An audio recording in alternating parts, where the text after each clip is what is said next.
Welcome back. Glad to have you guys back today. You are in the gap on WYTV7 Christian Broadcast. I am your host, Keith Smith, and I am ready for this broadcast today. Today we're going to be doing some self-reflection, self-inventory, if you will, and what you have to do this. Now, for me, if you guys in the listening audience and the viewing audience as well, if you've been following my previous broadcast, you're already aware of my journey and where I've came from and hardships in my life and what God did to help me overcome them. But the thing about it was when I had to do my self-reflection or self-inventory, I found myself in the worst situation of my life. And I didn't do it voluntarily. It was an involuntary process, but that was all I had left. So I'm hoping today's message will help you start doing some self-inventory, self-reflection, and clearing out some things in your life while you're not maybe in the worst situation in your life, that it would keep you from having to do it like I did. And I want to tell you a story, and the story is about a dog, and the dog's name is dog number 9. And dog number 9, his job was, he was a race dog, a race greyhound at a racetrack, and he raced every single day. Well, there was a man that went every day, and he would put money on dog number 9. And dog number 9 won just about every single day. Day in and day out, this guy would show up. He would put money on dog number 9. Dog number 9 would win most of the time. So he always left the track pretty much in a good mood because he was winning money. Well, he showed up one day to the racetrack. He went to the bet window. He put his money down. He said, I want to place this money on dog number 9 again. And he was just smiling from ear to ear. And the lady looked back through the window at him and said, well, dog number 9 is not here anymore. And he said, what do you mean dog number 9 is not here? And she said, he's not here. He doesn't race here anymore. And he said, well, you know, I bet always on dog number 9. And she said, not today, sir, because he's not here. He said, well, I demand to see the owner of this establishment. So she went and got the owner, the manager, if you will, and he came up and he said, listen, she's telling me dog number 9 is no longer here. And he said, that's correct. He doesn't race here anymore. And he said, well, where's he at? He said, well, he's down at the dog pound. And he said, where's the dog pound? And the guy gave him directions. He said, well, I'm going to go to the dog pound then and see him. So he went to the pound and he asked, he said, do y'all have dog number 9 from the racetrack down here? And the lady said, yes, we do. He's in the last pen on the right. If you'll go all the way down, you'll see him. So he walked down to the last pen, and when he looked in, there he was, dog number 9, laying on that concrete slab through that fence, looking up at him. So he sit there and stared at dog number 9 for a few seconds, and he said, why are you not at the racetrack? Why are you here? Are you getting too old to race? Well, dog number 9 looked up at him and said, no, I'm not too old to race. I'm the same age I was last week. And you didn't know, I know you didn't know this, but dog number 9, he can talk in this story. So dog number 9 told him that. And when the guy looked at him and he said, well, what's wrong? Are you feeling sick? He said, no, I'm as healthy as I've ever been. He said, well, have you lost a step and maybe you scared those younger dogs outrun you now? He said, no, I'm as fast as I've ever been. He said, well, why are you here and not at the racetrack? And dog number 9 looked at him and said, because I spent all those years at that track running round and round in a circle. And I finally figured out that thing they have on the pole that leads us around, it wasn't even real. So you see, I've spent most of my life chasing something that wasn't even real. Now, when I heard that story, it reminded me of my own life. And I started thinking about the things in my life that I started chasing that wasn't even real. In my mind, it was real.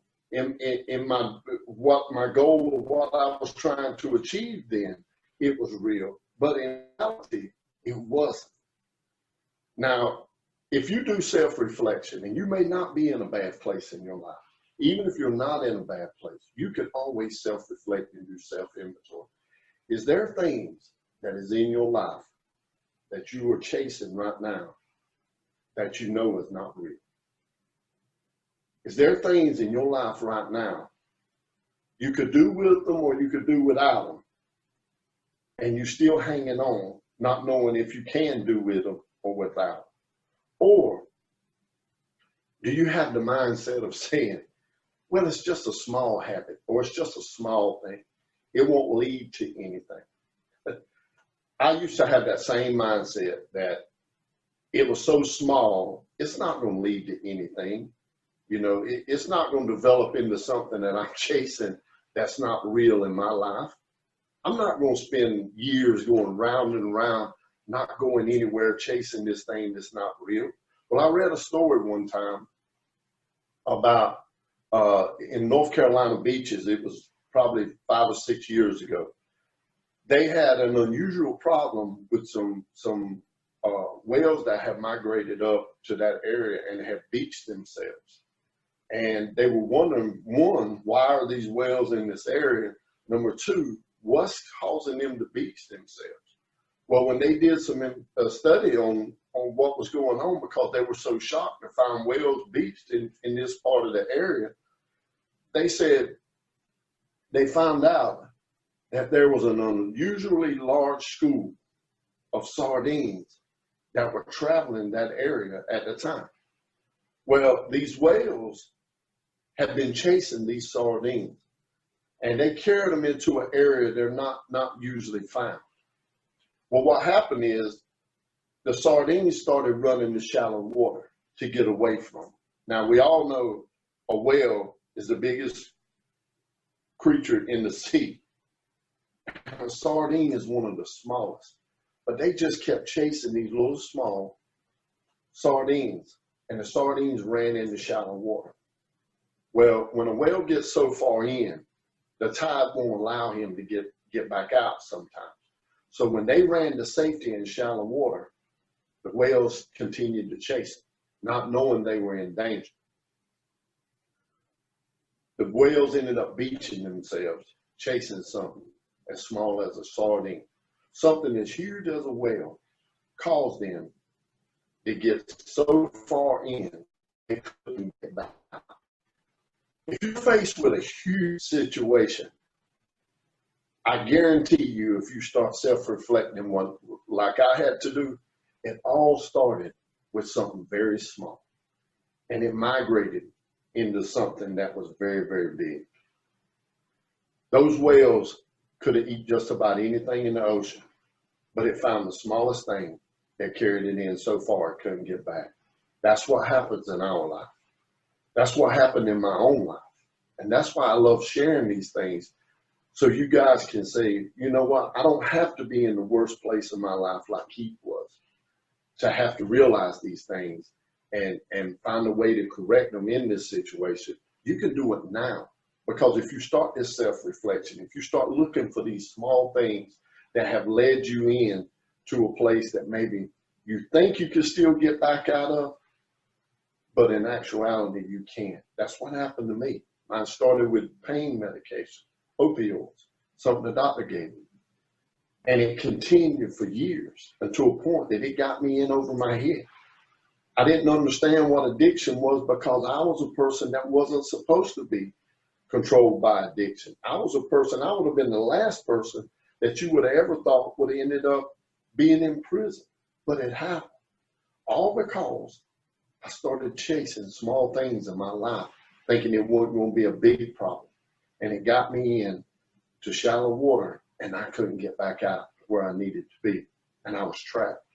Now, I didn't find myself beached on a beach like those whales, but I found myself in prison. I found myself having to detox through addiction, and I never would admit I had an addiction problem. Looking back now, doing self-reflection, I see, man, this was very simple. I started chasing things that were small in my life, and then when they grew into bigger things, I didn't realize I'm still chasing the wrong things. Well, how do we end up chasing these things? And it's not a complex problem. Here's what I had to understand. I lost focus. I lost focus of my morals and beliefs. I lost focus of what was important in my life. I started taking for granted because I had a really good upbringing and really good parents, and because I had a chance to go to college and always had really good jobs in management, and I even went on to be a police officer like my dad. I figured these bad things happen to other people. They really won't happen to me. But how wrong was I? How wrong was I? I continued chasing these things, and I lost focus. I'm reminded of a story about Bo Jackson, and I talked about Michael Jordan a couple of broadcasts ago, and it was really good about how he wasn't supposed to be the one. Well, Bo Jackson had sort of the same skill set that Michael Jordan had. He grew up in a rural area, very small area, nothing really good supposed to come out of that area, but Bo Jackson was a great athlete. Not only was he a good football player, but he was an excellent baseball player. And he played both sports at Auburn University. He played football and baseball. And he was an All-American in both. But when he finished college, he was a #1 pick of the Oakland Raiders that year. Another #1 pick, just like Michael Jordan was. And he went on to his pro career. And he was having a really good pro career until he got an injury, a hip injury, from a hit, a bad hit in the NFL. Right on the sidelines. I remember seeing it when it actually happened live in the game. And little did he know that that one hit right then would end his career. Well, the thing that he was best at, it got taken from him because of one hit. One little hit took his whole career away. But God had invested more than football into Bo Jackson. Same way in our life. We may be good at something and it may start carrying us in a path of life. But when it's taken from us, we have to understand God has put more in us than just that one thing, and we have to find it. Well, Bo Jackson found his. He went to baseball. And not only was he a baseball player, he was a really good baseball player. He went to the Kansas City Royals, ended up being a starter for them, an all-star for them. But the thing about Bo Jackson's baseball career that stood out to me is this one simple thing. They say the hardest thing in baseball or any sport is to hit a round ball with a round bat. But what makes it even more difficult than that is when they throw you a breaking ball or a curve ball. And what that means is they have a diagonal rotation on it that causes the ball to curve and drop at the same time, making it almost impossible to hit. Well, Bo Jackson was said to be one of the greatest breaking ball hitters in the game. Not in just his time, in any time. So they were asking Bo Jackson, how do you hit breaking balls so well? And I remember him reading an article that he was quoted saying, he can slow the rotation down by concentrating on that ball enough that he can read the commissioner's name on the ball. Now, that seems almost impossible. And they did not believe that because on every Major League Baseball, the commissioner's name is on the baseball. So they wanted to test this. So what they did is they took Bo Jackson out and they put colored dots on 4 or 5 sides of a baseball.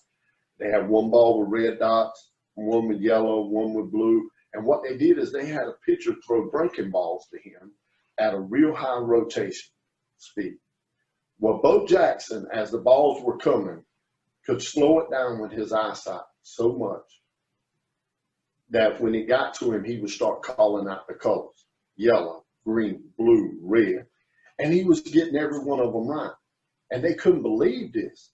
So they wanted to carry it a step further. So what they did is they took baseballs and they put numbers on each side of it. One ball had ones on it, one had 2, one had 3s. And they threw these balls to him. And every time he would call the numbers out: 2, 7, 8, 5. And he was getting them all right. There was only 2 sets of numbers he did not get right. That was 6 and 9 because they're interchangeable. And it was so fascinating to them that he could slow this rotation down.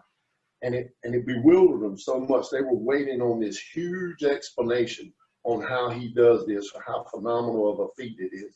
And when they asked Bo Jackson, how do you do this? His answer was so simple and so direct and to the point that it not only amazed them and amazed me whenever I read it. He said, I never lose focus of the ball.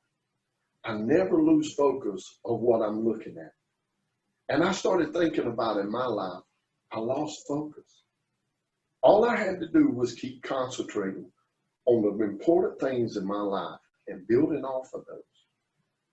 And my life would have never got derailed the way it did. I would have never been forced to find myself in incarceration, losing my career, my home, my family, everything that I'd ever worked for. I would have never went through that had I not lost focus in what was important in my life. I started allowing little things to come in my life, and I started chasing those and running round and around after those things to a point that I had to realize they weren't even real in my life. Now, once you realize this and you know change has to take place and you regain your focus back, that no matter how many rotations it's been through, you can still focus on the task at hand. Once I was placed in that situation to regroup my life and do those things and reflect on my life, now it was time for me to rebuild those things again, my morals, my belief system. And I had to do this in the worst time of my life.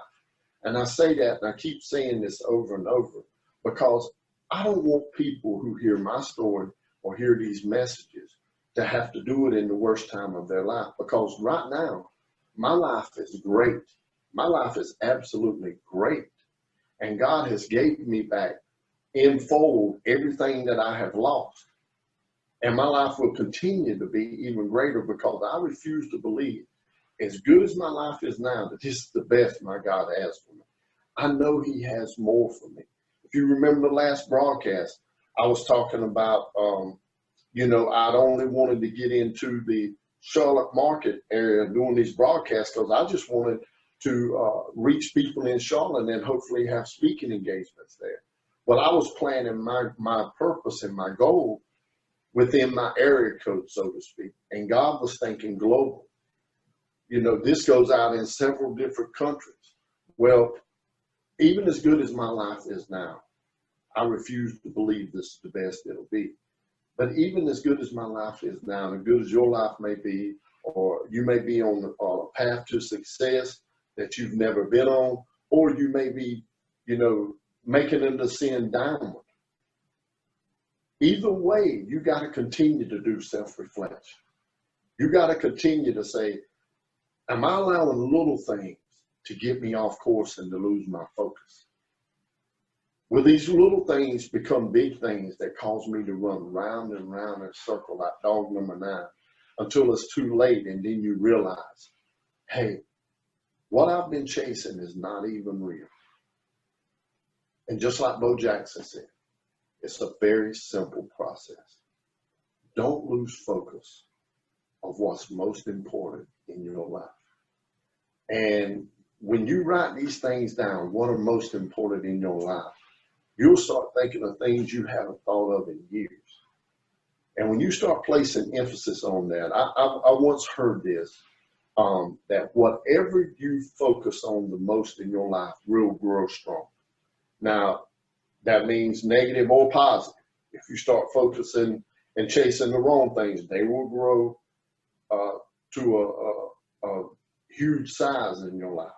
But if you're on a path to success, or you're focusing on your gifts and talents, or you're focusing on being the best father or mother that you can be, or the best in your career, those things will grow to immense proportions as well. Well, the thing with me that got me to this point, and I said, I got to start with the basics, was I didn't have a relationship with God. I knew who He was. I didn't have a relationship with Him. So I had to spend time. I said, if I'm already going to be here, I might as well make the most of this opportunity. My focus at that time was not anything beyond those fences I was behind. My focus was on rebuilding a relationship with God. That's where my focus was. And my relationship and my knowledge of God and his word and how Jesus Christ came into my life and what he did for me, it started to grow stronger in my life on a daily basis. And I kept focused on Christ and what he did and what he means and where he lives within me and that I can do all things through him. Not only did I focus on it, I started believing it. And then those things started resetting my values and belief system in that I can be a good father. I can be a good spouse again.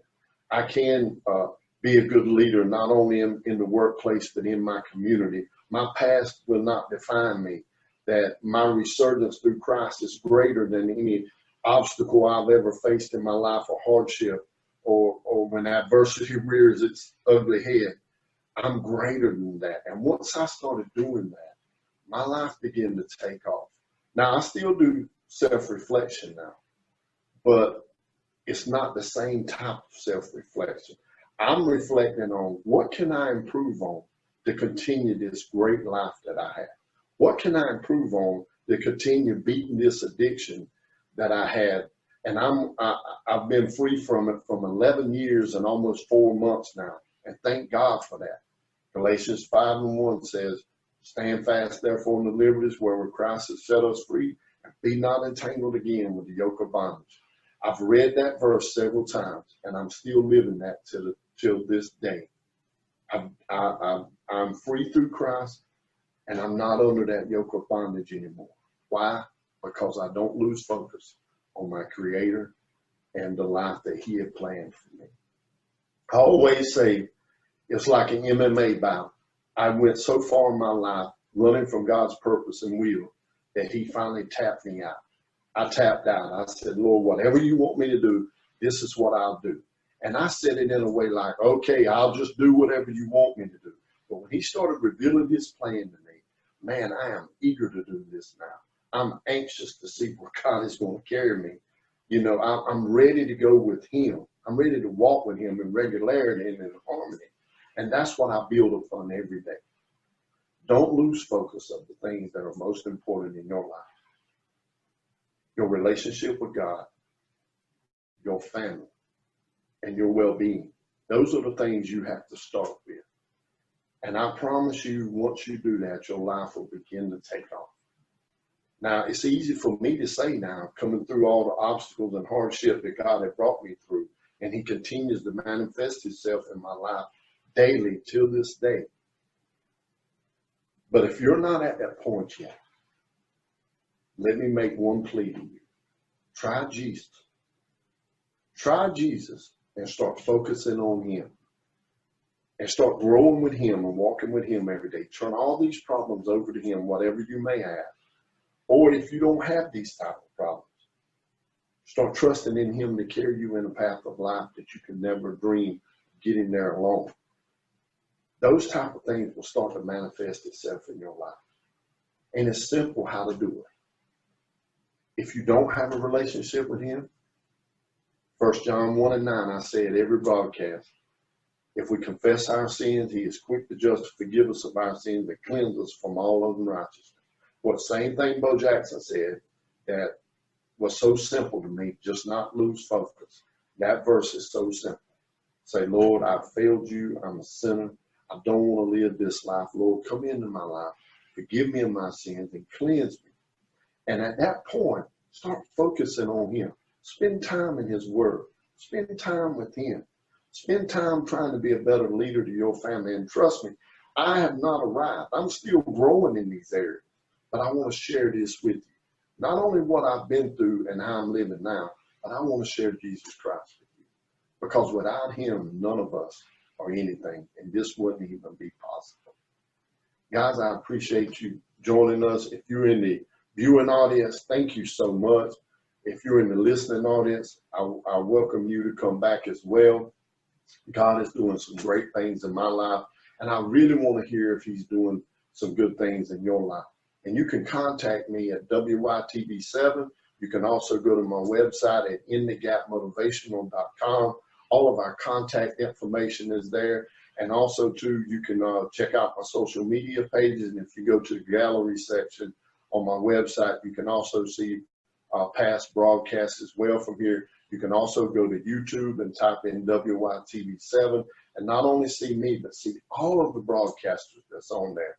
And you can see their messages as well. You can go back and see old episodes, and it will really speak to you. And not only go view other broadcasts, and I want to thank the broadcasters and WYTV7 for what they do and allow me to have a platform here. But I'm also going to ask you to go to WYTV7.org. And when you go there, you'll see a donate button. Well, that's what we need to keep this ministry going. These are the things, how we keep bringing these messages to you and how we keep focusing on not only improving our lives, but trying to improve your life. Go donate because we need your help. We need your help not only to keep broadcasts going and podcasts, but also to keep furthering the kingdom of God so we can do more things in community outreach. And without you, it would not be possible. And I want to thank WYTV7 once again and all the broadcasters for what they do. You have so many people that work behind the scenes diligently to make sure that you're getting a quality program, and I want to thank them as well. And also, to reach out to me. Hey, if I've said something and there's a message that spoke to you, I want to hear about it.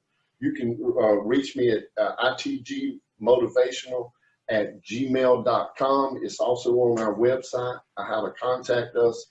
If there's something you're dealing with you want me to deal with, please reach out and let me know, and we'll do a future broadcast on it.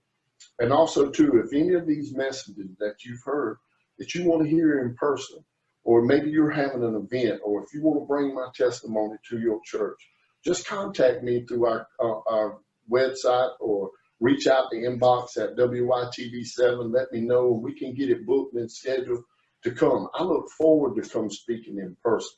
I just love being in front of people and feeling the energy, and when God speaks through me and what they're receiving with that. So reach out to me. I would love to come speak at your event of your church. And I would just ask you till next time, please come back, stand in the gap with us, and we'll bring another message from God and whatever he lays on our heart to keep improving our lives together. See you next time.